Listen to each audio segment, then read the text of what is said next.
अगर इस दरवाजे को खोला तो या तो तू अपनी सबसे प्यारी चीज खो देगा या फिर वो पालेगा जिसकी तलाश में तेरी रूह भटक रही है। रात के ठीक 2:17 पर पुराने हवेली के सामने खड़ा था अमन। हवेली जिसे गांव वाले मनहूस कहते थे, क्योंकि जो भी अंदर गया वो या तो बदला हुआ लौटा या फिर कभी लौटा ही नहीं। अमन डरने वालों में से नहीं था, क्योंकि वो पहले ही सब कुछ खो चुका था। उसकी पत्नी काव्या, जो हर सुबह तुलसी को पानी देती थी, जो छोटी छोटी बातों पर हंसती थी, एक दिन बस सोई और उठी नहीं। डॉक्टर बोले दिल का दौरा, लेकिन अमन जानता था उस रात कुछ और हुआ था। हवेली के अंदर दरवाजा अपने आप चरमराया। क्री, और ठंडी हवा के साथ एक आवाज आई, जिसे वापस चाहता है उसकी कीमत चुकाने को तैयार है। अमन ने बिना सोचे कहा हाँ। जमीन पर एक पुराना दर्पण था। दर्पण में अमन नहीं था, काव्या थी। वही मुस्कान, वही आंखें, लेकिन उसकी आवाज बदल चुकी थी। मैं वापस आ सकती हूं, लेकिन बदले में तुझे अपनी यादें देनी होंगी।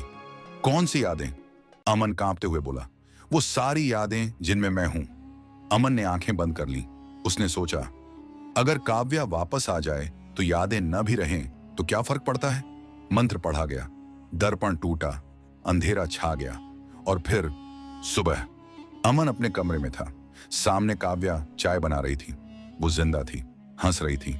लेकिन जब उसने कहा अमन क्या हुआ, अमन रुक गया। वो उसे पहचान नहीं पा रहा था। सच्चाई दिन बीते। काव्या साथ थी, पर अजनबी बनकर। अमन जानता था ये वही कीमत थी। एक रात काव्या ने पूछा, तुम मुझे ऐसे क्यों देखते हो जैसे कोई खोई हुई चीज? अमन की आंखों से आंसू गिर पड़े। क्योंकि मैंने तुम्हें पाने के लिए तुम्हें ही खो दिया। काव्या चुप रही, फिर धीरे से बोली, अगर प्यार सच्चा हो तो यादें वापस आ ही जाती हैं। उसने अमन का हाथ पकड़ा और उसी पल अमन को सब याद आ गया। लेकिन कहानी यहीं खत्म नहीं होती। सुबह गांव वालों ने देखा, हवेली फिर से बंद थी और अंदर एक नया दर्पण लगा था, जिसमें लिखा था, अगली कीमत कोई और चुकाएगा जिसकी तलाश में तेरी रूह भटक रही है। रात के ठीक 2:17 पर पुराने हवेली के सामने खड़ा था अमन। हवेली जिसे गांव वाले मनहूस कहते थे, क्योंकि जो भी अंदर गया वो या तो बदला हुआ लौटा या फिर कभी लौटा ही नहीं। अमन डरने वालों में से नहीं था, क्योंकि वो पहले ही सब कुछ खो चुका था। उसकी पत्नी काव्या, जो हर सुबह तुलसी को पानी देती थी, जो छोटी छोटी बातों पर हंसती थी, एक दिन बस सोई और उठी नहीं। डॉक्टर बोले दिल का दौरा, लेकिन अमन जानता था उस रात कुछ और हुआ था। हवेली के अंदर दरवाजा अपने आप चरमराया। क्री, और ठंडी हवा के साथ एक आवाज आई, जिसे वापस चाहता है उसकी कीमत चुकाने को तैयार है। अमन ने बिना सोचे कहा हाँ। जमीन पर एक पुराना दर्पण था। दर्पण में अमन नहीं था, काव्या थी। वही मुस्कान, वही आंखें, लेकिन उसकी आवाज बदल चुकी थी। मैं वापस आ सकती हूं, लेकिन बदले में तुझे अपनी यादें देनी होंगी। कौन सी यादें? अमन कांपते हुए बोला। वो सारी यादें जिनमें मैं हूं। सौदा। अमन ने आंखें बंद कर ली। उसने सोचा, अगर काव्या वापस आ जाए तो यादें न भी रहें तो क्या फर्क पड़ता है। मंत्र पढ़ा गया, दर्पण टूटा, अंधेरा छा गया, और फिर सुबह। अमन अपने कमरे में था।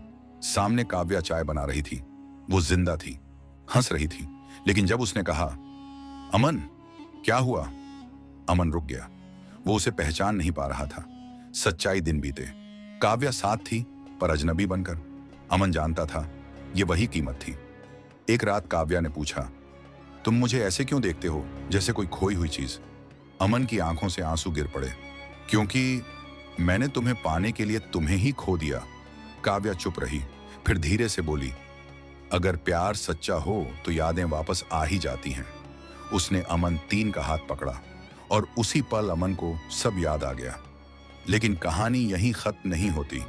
सुबह गांव वालों ने देखा, हवेली फिर से बंद थी और अंदर एक नया दर्पण लगा था, जिसमें लिखा था, अगली कीमत कोई और चुकाएगा। तो दोस्तों, अंत में बस इतना ही कहना चाहूंगा, अगर आप सभी लोग हमारे चैनल पर नए हैं तो सब्सक्राइब कर लें। वीडियो देखने के लिए आप सभी का बहुत बहुत धन्यवाद।